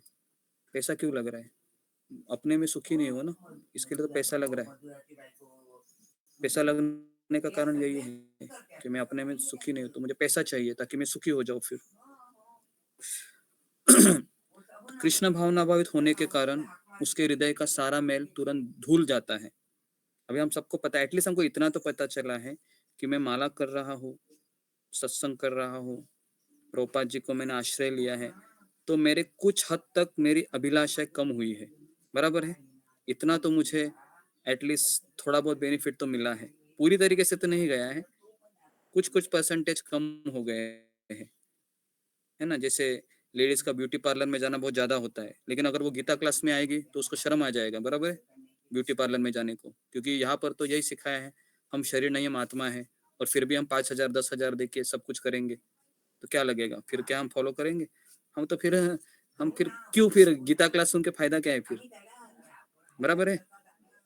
ये एक चीज है। दूसरा है इंसान के लिए, आदमी के लिए, अगर उसको पता चला है कि मुझे कृष्ण भावना में रहना है, तो अपना जीवन वो इतना सरल करेगा, बाहर जाना, मूवी देखना, ये सब बंद करेगा वो, वहां पर ज्यादा पैसे जा रहे है ना। तो हजारों हजारों यज्ञ को संपन्न करने पर ही संभव हो पाता है ये सब। हम सब लोग कृष्ण भावना में आए हैं, तो हमने पिछले कई जन्म हमने बहुत सारी चीजें भगवान की भक्ति की होंगी, हमने बहुत सारे भक्तों की सेवा की होगी, तब जाके हम अभी भगवान की कथा सुनने में हमको आनंद आ रहा है। नहीं तो आपको बताओ क्या, यहाँ पर अगर कोई ऐसा व्यक्ति आएगा जिसने कभी अपनी जिंदगी में कुछ किया ही नहीं, यज्ञ नहीं किया, कुछ नहीं किया, वो कहेगा कि मुझे इसमें कुछ मजा नहीं आ रहा है, आपके गीता क्लास में मैं जा रहा हूँ, कुछ मजा नहीं है। तो इसलिए यहाँ पर टेस्ट मिलने के लिए भी कुछ योग्यता चाहिए ना। गीता पढ़ने के लिए, गीता समझने के लिए योग्यता है, और खास करके ये ऐसा विषय है जो हमें डायरेक्ट भगवान से कनेक्ट कर रहा है। इस संसार के साधारण साधारण सी चीज के लिए भी योग्यता चाहिए, इंजीनियरिंग के एडमिशन के लिए योग्यता चाहिए, मेडिकल के एडमिशन के लिए योग्यता चाहिए, आईआईटी में एडमिशन के लिए योग्यता चाहिए, तो क्या भगवान की गीता समझने के लिए योग्यता नहीं होगी, है ना। कुछ परसेंटेज तो चाहिए योग्यता, तब जाके हमें यहाँ पर आनंद आएगा। तो भगवान की कृपा से उसका कार्य स्वयं प्रकाशित हो जाता है। अतएव वैदिक आदेशों के प्रति उसका कर्तव्य निशेष हो जाता है। निशेष का अर्थ है कि उसका कर्तव्य, अगर वो भगवान की कृपा जिसके ऊपर हो गई, तो उसका एक ही कर्तव्य होता है, फिर उसका एक ही कर्तव्य की होता है कि बस भगवान की सेवा को करते रहना। और हम साधना भक्ति कर रहे हैं, साधना भक्ति में तो गुरु हमारा हाथ पकड़ कर लेके जाता है भगवान तक, और हम जब निष्ठा, रुचि, आसक्ति भाव तक हम आते हैं, तो फिर हमको कुछ भगवान का कनेक्शन पता चलता है, मेरा भगवान के साथ क्या कनेक्शन है। और जब वो पता चलता है तो फिर बहुत आसान हो जाए, फिर तो हमें परिवार के तरफ एक रस्सी भर का भी अट्रैक्शन नहीं होता है। हम जब भाव स्तर पर, थियोरेटिकली भाव स्तर पर आने के बाद हमें कुछ लगता ही नहीं है, क्योंकि पूरा हमारा कॉन्शियसनेस केवल और केवल भगवान की तरफ ही रहता है। उठते, खाते, पीते, सोते हुए आपके आंखों से आंसू आने लगेंगे कृतज्ञता के कारण, और फिर आपको लगेगा कि सही में मेरे ऊपर काफी परिवर्तन आए हैं, और फिर आप हर एक व्यक्ति का रिस्पेक्ट करोगे। आप किसी ने 2 तमाचे मारेंगे तो भी आप बोलेंगे नहीं नहीं, आपके हाथ को लगी तो नहीं। अभी हम क्या बोल रहे हैं, किसी ने 2 तमाचे मारे तो मैं 4 मारूंगा, बराबर है। लेकिन ऐसा व्यक्ति है, भाव स्तर पर है ना, अगर उसको किसी ने 2 तमाचे मारे तो क्या बोलेगा, आपके हाथ को कहीं लगी तो नहीं ना, मेरे गाल बहुत सख्त है, पत्थर के जैसे है, मैंने आपके प्रति अपराध बहुत किया है, मुझे क्षमा करे। फिर आप तो ऐसे देखते रहोगे उस व्यक्ति को, कहाँ से आया भाई ये, ऐसी बातें कर रहा है। ओके, तो ऐसा कृष्ण भावना भाई व्यक्ति कभी भी भौतिक कार्यों में रुचि नहीं लेता। वो क्यों लेगा रुचि? अभी आप लोग रुचि लेंगे क्या? इतना सब सुने हैं, माला करते हैं, अगर आपको कहा जाए कि चलो वहां पर 10 घंटा काम करो, 20,000 रुपए मिलेंगे, और 20,000 से फिर आप बहुत मजा करना, वो व्यक्ति करेगा जिसको पैसे की कमी है। लेकिन जिसको पैसे है घर में, वो क्यों करेगा? वो अपना 10 घंटा क्यों गवाएगा? वो तो सोचेगा कि मैं इससे अच्छा मैं माला करता हूँ, गीता पढ़ते बैठता हूँ, है ना। तो उसको सुरा अन्य प्रलोभनों में कोई आनंद नहीं मिलता है, सुरा सुंदरी तथा अन्य प्रलोभ। तो ये हो गया मेरा 17वां श्लोक हो गया। सबको समझ में आ रहा है मैं क्या बता रहा हूँ? जी, किसमें किसी को प्रश्न है इसमें, इस श्लोक में? तो हम आगे बढ़ते हैं, नहीं तो हम और एक श्लोक कवर करते हैं। ओके, किसका प्रश्न नहीं है? सबको समझ में आ रहा है? ठीक है जी। श्लोक क्रमांक 18। नैव तस्य कृतेनार्थो न कृतेनेह कश्चन न चास्य सर्वभूतेषु कश्चिदर्श व्यपाश्रयः। अनुवाद तात्पर्य प्रभुपाद जी द्वारा। स्वरूप सिद्ध व्यक्ति के लिए न तो अपने नियत कर्मों को करने की आवश्यकता रह जाती है, न ऐसा कर्म न करने का कोई कारण ही रहता है। उसे किसी अन्य जीव पर निर्भर रहने की आवश्यकता भी नहीं रह जाती। स्वरूप सिद्ध व्यक्ति मतलब प्रभुपाद लिखते हैं कि जिसको भगवान के साथ कनेक्शन पता चला है, स्वरूप सिद्ध व्यक्ति है ना, जिसको पता चला है कि मैं कौन हूँ। अभी हमको पता चला है कि मैं कौन हूँ। कौन है आप? अगर मैं आपको पूछूं आप कौन है, फिंगर को रेस कीजिए, क्या उत्तर दोगे आप? अगर मैं पूछूं आप कौन है, तो आप क्या क्या उत्तर दोगे? जी, फिंगर को रेस कीजिए, रीति दबास। नेक्स्ट रूबी कुमारी, कौन हो? प्रभु जी ये धन्यवाद अगर प्रश्न प्रणाम। जी, हम अब ये बताएंगे कि मैं अपने अपने मतलब कृष्ण की दास हूँ, अपने गुरु के कृष्ण के सेवक हूँ। दास सेवक हो। अगर तुम्हारा बेटा बोलेगा माँ तुम कौन हो, तो क्या बोलोगी? मैं आप तुम्हारी माँ हूँ बोलूंगी, उसको ठीक है, नहीं पता। ओके, ठीक है। तो हमारे आइडेंटिटी है वो चेंज होती रहती है जैसे जैसे आदमी हमको वो सवाल पूछते हैं। अब इस सत्संग में सवाल पूछेंगे तो आप सब वही बोलेंगे ना, हाँ भगवान के सेवक है। रास्ते पर किसी ने पूछा आप कौन है, तो शायद प्रश्न का उत्तर अलग हो सकता है। बराबर है। तो स्वरूप सिद्ध व्यक्ति के लिए न तो अपने नियत कर्मों को करने की आवश्यकता रह जाती, न ऐसा कर्म न करने का कोई कारण रहता है, क्योंकि स्वरूप सिद्ध व्यक्ति को उसका 100% ध्यान कहाँ रहता है? उसका 100% ध्यान केवल भगवान के ऊपर ही रहता है ना। मैंने एक एग्जांपल देता हूँ। मैं जब भुसावल में था तो वहां पर एक माता जी थी, कालिंदी माता जी करके। 2019 में वो शरीर छोड़ के चली गई, 5 साल हो गए। तो उसका एक ही बेटा था जो ब्रह्मचारी बना, अक्षर गौरांग प्रभु करके। एक बेटी थी, उसका शादी हो गया, और उनके पति है वो गुजर गए थे काफी साल पहले। लेकिन इनका भगवान के साथ बहुत लगाव था। तो भुसावल में जितना भी उन्होंने प्रचार किया, बड़े बड़े जो डॉक्टर लेडीज थे उनको इन्होंने भक्त बनाया, है ना। और काफी मात्रा में इन्होंने प्रचार भी किया। और इनका शरीर है धीरे धीरे बूढ़ा हो गया, लेकिन ये अकेली रहती थी ये, क्योंकि बेटा तो ब्रह्मचारी बन गया, बेटी का भी शादी हो गया। अभी कौन है? कोई नहीं, अकेली रहती थी। तो 3:30 बजे डेली उठती थी वो, है ना। और फिर वह एक ब्रह्मचारी उनको लेने के लिए जाते थे, क्योंकि अकेली थी। तो 3:30-4 बजे आती थी सुबह, और सुबह 4 बजे से लेके रात के 8-9 बजे तक वो मंदिर में ही सेवा करती थी। दोपहर में थोड़ा सा वो रेस्ट लेती थी। वो एक गोडाउन में ही, जहाँ पर किताबें होती है ना, वहां पर ही वो सोती थी ऐसे ही।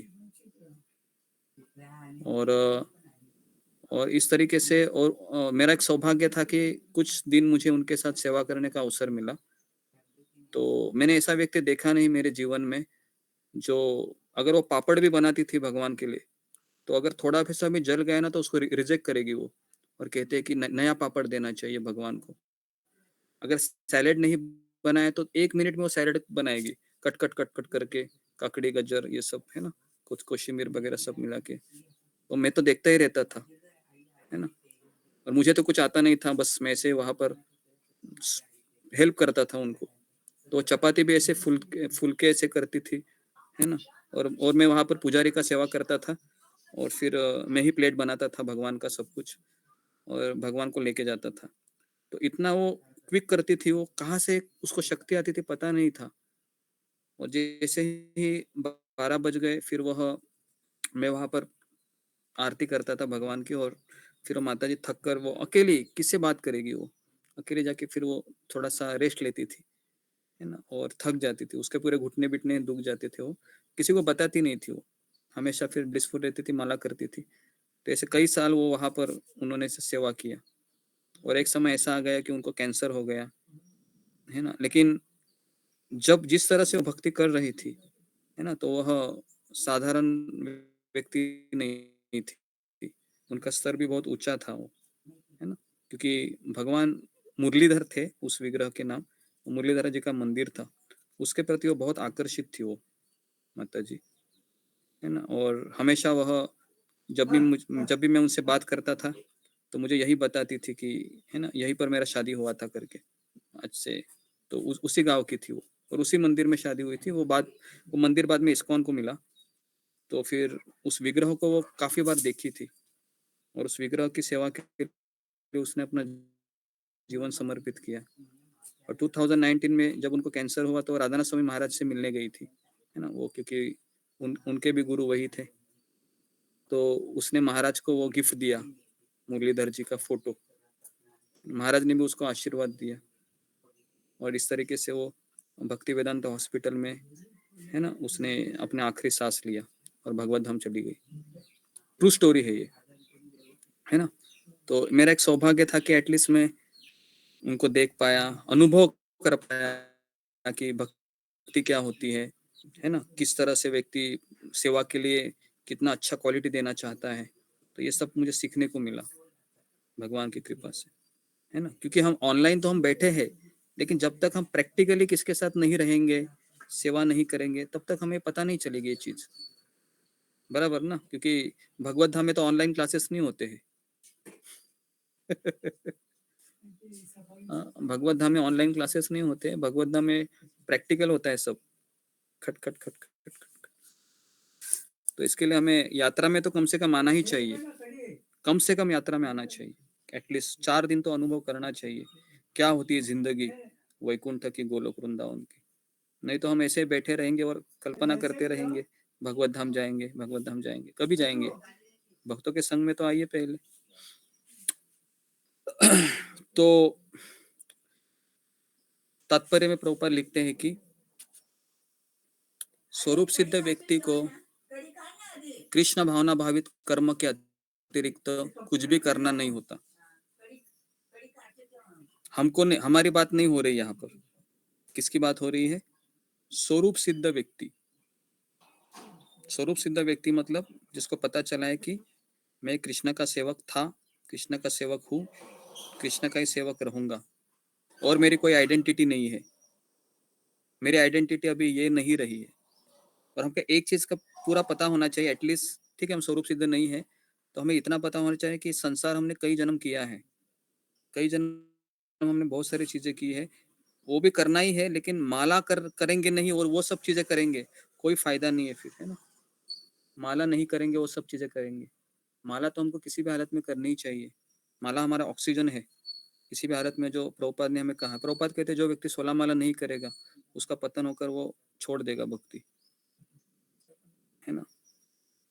तो इसके लिए हमें वो 16 माला किसी भी हालत में करना चाहिए। इसके लिए सुबह हमको आना ही चाहिए। सुबह उठेंगे नहीं तो क्या करेंगे जिंदगी में? कुछ नहीं कर सकते हम। अगर आप सुबह उठेंगे नहीं, आप बोल रहे हैं कि मुझसे नहीं उठा जा रहा है, तो आपको उसके ऊपर प्रयास करना चाहिए, है ना। पहले तो आपको 1-2 हफ्ता तकलीफ होगी ही, 1 महीना तकलीफ होगी, है ना। मैं जब पहली बार इस्कॉन के आश्रम में रहने को गया था 2003-2004 में, तब मैं केवल 17-18 साल का ही लड़का था, जवान था बहुत, और मुझे तो कभी सुबह उठने की मैंने आदत भी नहीं थी, कभी जिंदगी में कभी 4 बजे उठा नहीं था मैं, पढ़ाई के समय भी नहीं उठा था। हम सब लोग 7:30 बजे 8 बजे उठते थे, है ना। लेकिन जब मैं आश्रम में रहने गया, कहा कि आपको 4 बजे उठना है और झाड़ू मारना है। मैंने कहा उठना तो पता नहीं है, झाड़ू मारना तो और दूर की बात लग रही है। लेकिन जब मैंने देखा कि 3:30 बजे लाइट जल रही है, हर कोई उठ रहा है, तो फिर शर्म आने लगी कि मैं कैसे सोता रहूं, अभी सब लोग उठ रहे हैं। तो फिर कैसे, तो ऐसे आधा नींद में ही मैं बाथरूम में चला जाता था, नींद में ही। पता नहीं क्या, वो टॉवेल भी कभी कभी टॉवेल भी नहीं ले जाता था, ऐसे बाद में बोलता था टॉवेल कहाँ गया, लाया ही नहीं। आधा नींद में ही आधा होता था, ऐसे 1 महीने 2 महीने चले गए, लेकिन ठानी थी इधर ही रहूंगा, जाऊंगा नहीं। तो मैं 3 साल में उधर ही रहा, आश्रम में ही 3 साल, गया नहीं छोड़ के। भले ही बहुत परेशानी हुई मुझे, सुबह उठने की आदत नहीं थी, आदत भी हो गई है ना। फिर वो झाड़ू मारना, पोछा मारना, बर्तन धोना, खाना बनाना, धीरे धीरे वहां पर कुछ चीजें सीख गया। तो जो 3 साल का जो ट्रेनिंग मैंने लिया आश्रम में, वो मुझे अभी भी काम आ रहा है। तो इसके लिए हमको ट्रेनिंग लेना जरूरी है ना। कभी लेंगे आप ट्रेनिंग? आएंगे तभी तो लेंगे, एटलीस्ट भक्तों के साथ। घर में बैठ के ट्रेनिंग होगी, घर में बैठ के तो आप सुन रहे हो लेक्चर मेरा, ट्रेनिंग तो होना चाहिए ना प्रैक्टिकली। तो स्वरूप सिद्ध व्यक्ति को कृष्ण भावना भावित कर्म के अतिरिक्त कुछ भी करना नहीं होता है, किंतु वह यह कृष्ण भावनामृत निष्क्रियता भी नहीं है। निष्क्रियता का अर्थ है कि एक्टिव प्रोसेस। तो कृष्ण भावनामृत ये ऐसी चीज नहीं है कि आप माला लेके कोने में बैठो और कुछ ना करो, नहीं।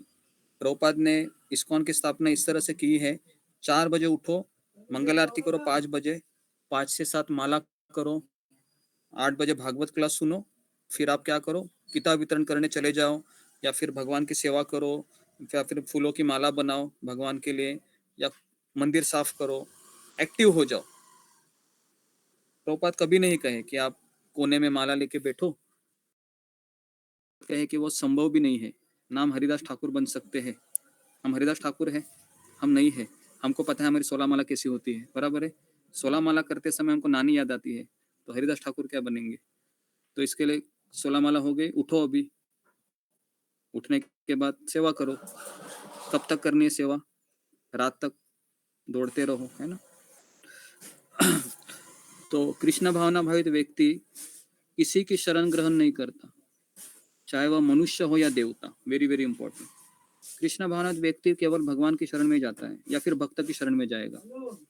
वो ये नहीं सोचेगा कि मैं पैसे वाले व्यक्ति के पास जाऊं तो मुझे पैसा देगा, या फिर किसी के हाजी हाजी करूं मैं, मेरा काम बन जाएगा। उसको पता है अरे कृष्ण मेरा ख्याल रख रहे हैं, तीनों टाइम का खाना दे रहे हैं, मेरी माला हो रही है, भक्तों का संग दे रहे हैं, भागवत सुन रहा हूँ, गीता सुन रहा हूँ, कम है क्या? बहुत तो मिल दे रहा है मुझे कृष्ण, तो मैं क्यों जाऊँ अभी किसी देवता के पास भी? क्यों मैं शिव जी के पास वापस चला जाऊँ? अभी आप शिव जी के पास भी जाएंगे तो आप बोलेगे, शिव जी पता है क्या बोलेगे? नालायक कहेगा, वापस आ गया, मैंने तुमको कृष्ण के पास भेजा था, क्यों क्यों आया तुम मेरे पास? तो अभी हम अल्टीमेटली सब कुछ करके तो कृष्ण के पास आए हैं, तो वापस क्यों जाना है ना। आपने सुना है जीना यहाँ मरना यहाँ, इसके सिवा जाना का, है ना। तो अभी हम यहीं पर ही हमारा सब कुछ है। जिएंगे तो यही जिएंगे, मरेंगे तो इधर ही मरेंगे। तो कृष्ण भावनामृत में वह जो भी करता है वही उसके कर्तव्य संपादन के लिए पर्याप्त है। जो भी करेगा भगवान उसको दे देंगे। मैंने स्वयं अनुभव किया, मैं 3 साल रहा आश्रम में, पैसे की आवश्यकता ही नहीं पड़ी, क्योंकि तीनों टाइम का प्रसाद भी मिलता था, सोने के लिए एक मच्छरदानी मिलती थी, और दिन भर फिर भगवान की आरती करते रहिए, बराबर है, और थोड़ा बहुत आश्रम की सेवा करते रहिए, बस हो गया। इसी में पूरे ब्रह्मचारी है वो अपना पूरा दिनचर्या निकाल लेते हैं, है ना। तो इसलिए प्रभुपाद कहते हैं कि मैंने ऐसा घर बनाया है जहां पर संपूर्ण विश्व रह सकता है ना। प्रभुपाद का ये बड़ा सेंटेंस है कि मैंने ऐसा घर बनाया है कि संपूर्ण विश्व उसमें रह सकता है। और हमारा विश्व भी छोटा है, कम से कम 90-100 लोग हैं, रह रहे ऑनलाइन, रह रहे हैं ना। ऑनलाइन ही क्यों ना हो, रह रहे हैं। ओके, तो ओके, तो यहाँ पर मैं रुकता हूँ। तो आज हमने 3 श्लोक कवर किए हैं। तो किसी का कुछ प्रश्न है?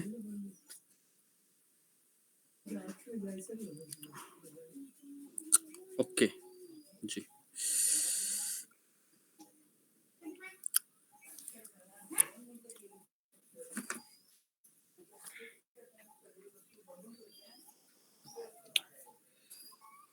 जी, प्रश्न है किसका? फिंगर को रेज कीजिए। नहीं है तो भी ओके।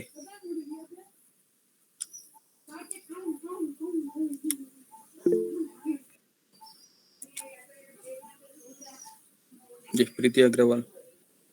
हरे कृष्ण गुरुजी। गुरुजी मेरा मतलब थोड़ा-सा अजीब-सा सवाल है। अभी जैसे आप वो माता जी की कहानी बता रहे थे कि उनको कैंसर हुआ लास्ट में।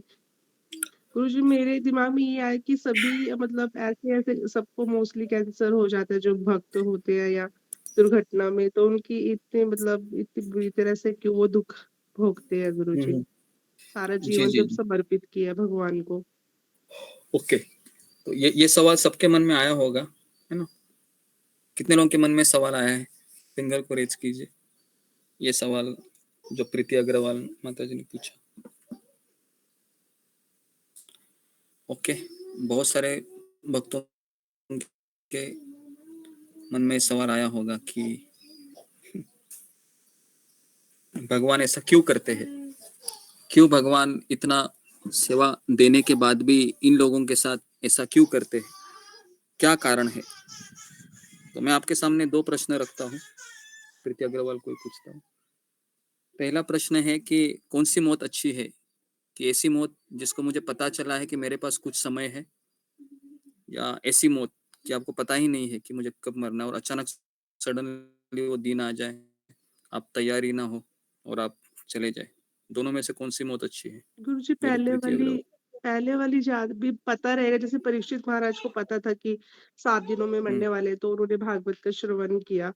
हमें पता रहेगा तो हम उस हिसाब से अपनी प्रिपरेशन करेंगे आगे की। हुँ। और हमें पता ही नहीं है अभी, तो हम एकदम एन्जॉयमेंट में रहेंगे या थोड़ा उसकी तैयारी नहीं करेंगे कुछ भी। हाँ, तो यही यही जी, इसके लिए इस्कॉन में मैक्सिमम भक्तों को मैं देखा है कि मैक्सिमम भक्त कैंसर से ज़्यादा मर शरीर छोड़ते हैं, जी, क्योंकि उनको समय देते हैं भगवान कि तुम्हारे पास अभी इतना समय है ना? मैं तुमको एक अवसर दे रहा हूँ।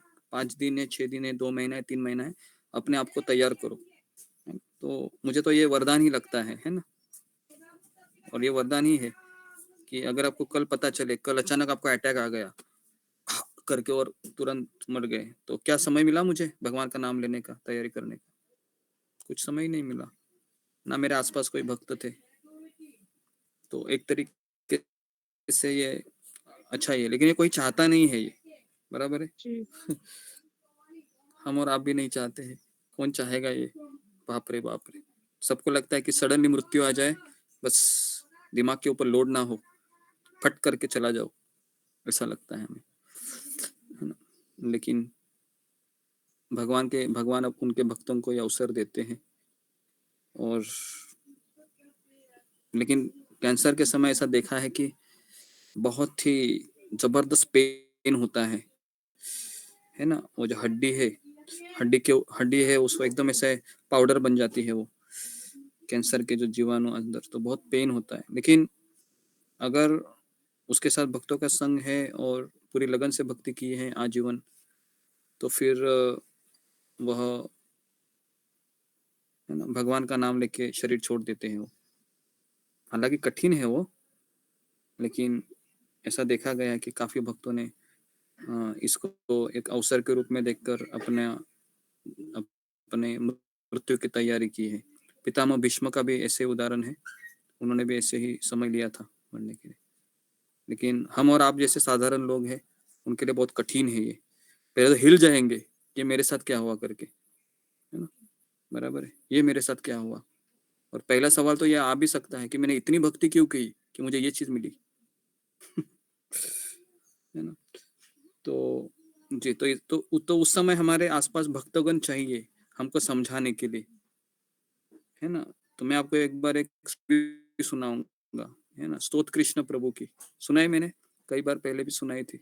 स्तोत्र कृष्ण प्रभु, जो राधा गोपीनाथ के एक ब्रह्मचारी थे और उन्होंने राधानाथ स्वामी महाराज ने उनको शरीर छोड़ने के लिए तैयार किया।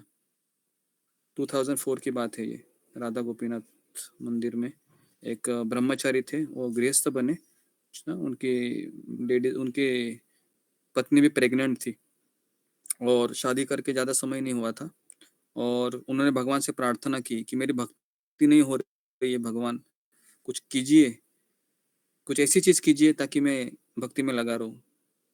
तो भगवान ने उनको कैंसर दे दिया और कैंसर देने के बाद उन्होंने जो चेतना को दिखाई, ज़बरदस्त है वो, उनका वीडियो भी है, एक समय में उनकी भी स्टोरी आपको बताऊंगा। ओके, तो समय ज़्यादा हो गया है, तो मैं यहाँ पर रुकता हूँ। आप सबका बहुत बहुत धन्यवाद। श्रील प्रभु गुरुजी प्रणाम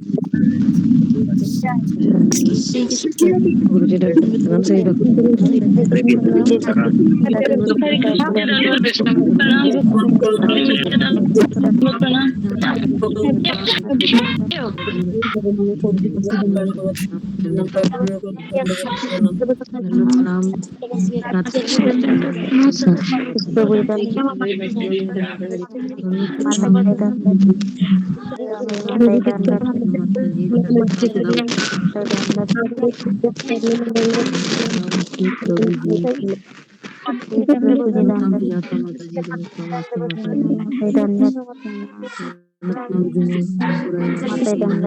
नमस्कार विनय पुराण नमस्ते प्रभु जी सभी माता जी को प्रभु जी को कटी कटी दंडवत प्रणाम। जो सुधा माता ही दंडवत प्रणाम। हरे कृष्णा सब भक्त को दंडवत प्रणाम। हरे कृष्णा।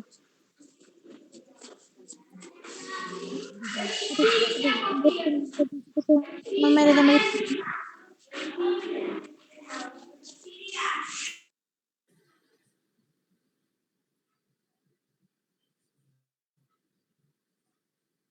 विष्णु भगवत प्रणाम सभी भक्तों को दंडवत प्रणाम। वंशा कल्पतरु कृपा सिंधु जय बसुपति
हरे कृष्णा से गुरुदेव चरण दंडवत प्रणाम। सभी भक्तों को दंडवत प्रणाम।